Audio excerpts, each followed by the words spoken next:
people have suffering with mental health. When they see good things happening, when they see something beautiful like this, they're going to get healed. It's like an antidote for what's happening in the world. An extreme is happening somewhere else, and here we're something else. We're not that. We don't need empowerment. They're already empowered. A place where it sets an example for the other places where they're like confused. No, I don't wear that mentor cap, like hat or whatever. I feel like teaching is not. I'm not teaching anybody. So Khatija actually is like a mirror for me.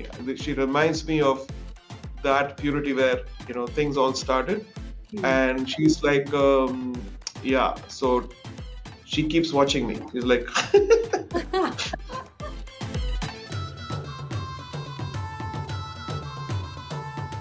So thank you for your time, AR sir. I mean, it's always a pleasure to speak to you.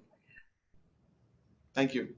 Yes, and I've watched the preview of Firdaus Orchestra's inaugural performance and have to admit, I haven't really seen anything like this before. Okay, you've included musicians of 23 nationalities and from age groups, that range from 16 to 51 for this all-women ensemble.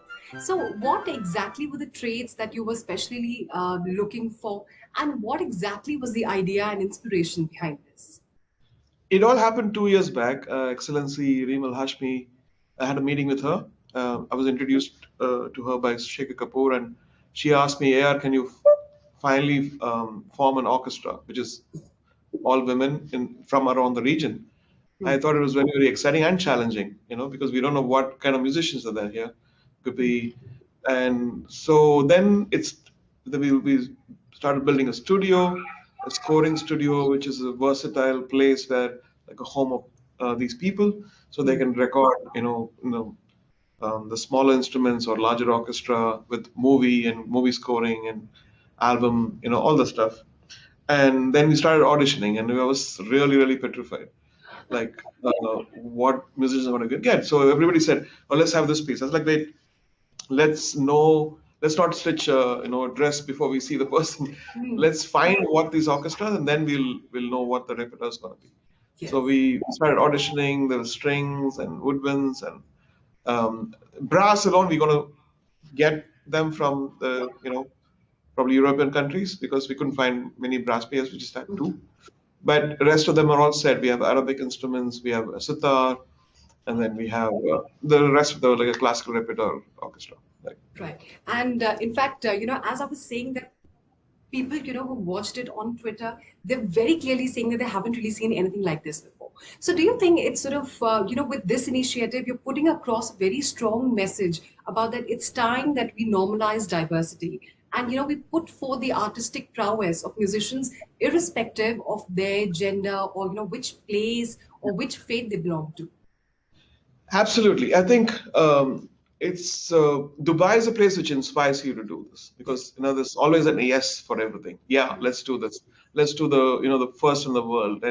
And so that aspiration and that energy which it derives, I think the orchestra also has it in a very human way. Like, it's not just, oh, I got money, I'm doing this. It's not that. It's like, what can we get from, if we have a combination of these kind of people, culmination of these minds, what can originate, which will stand as a legacy in future, inspiring, it's like an antidote for what's happening in the world. An extreme is happening somewhere else, and here we're something else. We're not that. We don't need empowerment. They're already empowered. We're just facilitating, like a place where it sets an example for the other places where they're like confused. Exactly. I was in fact coming to that, we've been reading these news items where we talk about female musicians, completely being harassed. Musical instruments are being smashed. Musical venues are totally empty. I mean, that's only one story. There are many other stories, in our own country also. Yeah. But here we talk anyway. Let's talk to the positive thing is, when you see something evolving beautifully, it inspires, it brings hope, because people have suffering with mental health. When they see good things happening, when they see something beautiful like this, they're going to get healed. They feel that life is worth living. And that's the most beautiful thing I feel we can achieve from this orchestra. Being mentored by you is undoubtedly the most enriching and elevating experience. a musician can ever ask for. I mean, it is a privilege. How was the experience of being a mentor for you? Has it sort of, changed your life in any way? No, I don't wear that mentor cap like hat or whatever.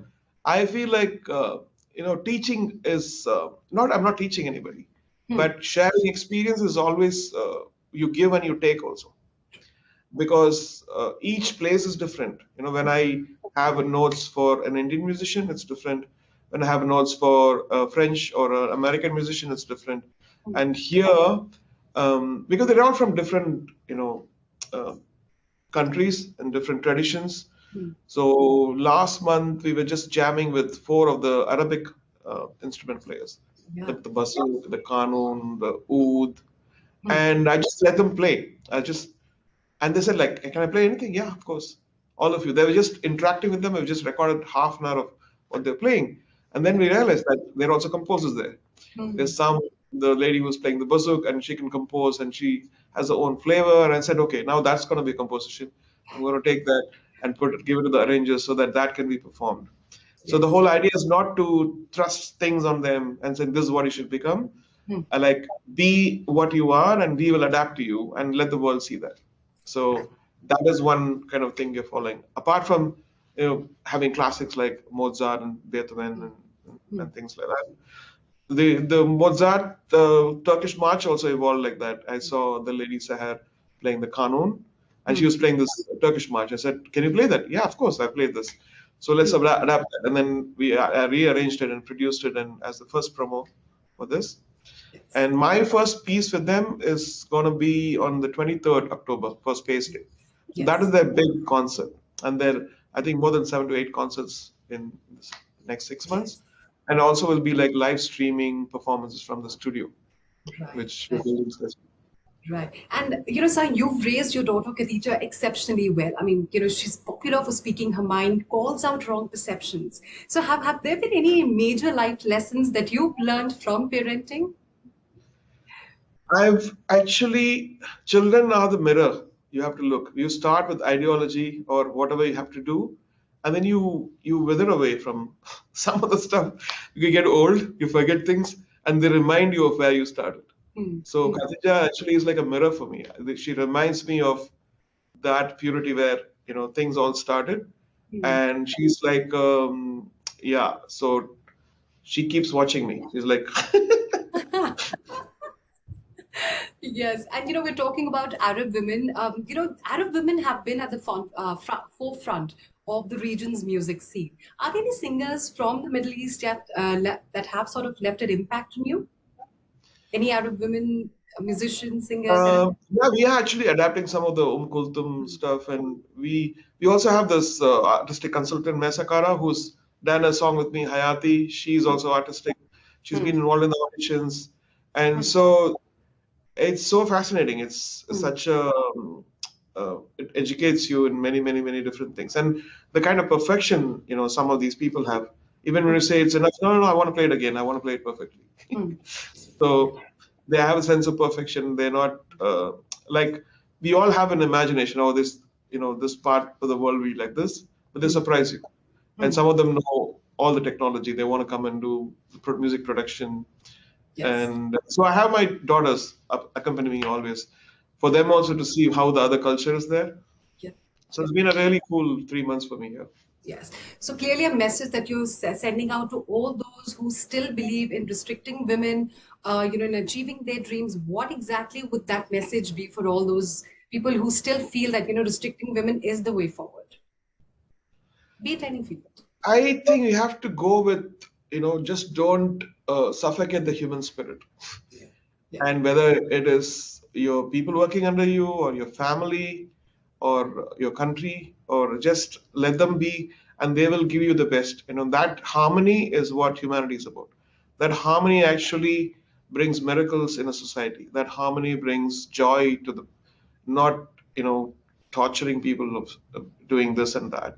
And this is the statement which Firdaus is bringing, Hmm. inspiring younger kids. Because even a lot of people who didn't make it to the final, this thing, in the orchestra, they said, even this audition brings me so much hope in life. Right. that I'm able to play, I'm able to see, I'm able to, gives me self-confidence. So, so many beautiful messages come from the auditions. And this is just the beginning. I think once they start playing, they're going to inspire the whole world. And for me, they are the stars which I adore and respect. So finally, some relief, from the disturbing and hard times that we're currently living in.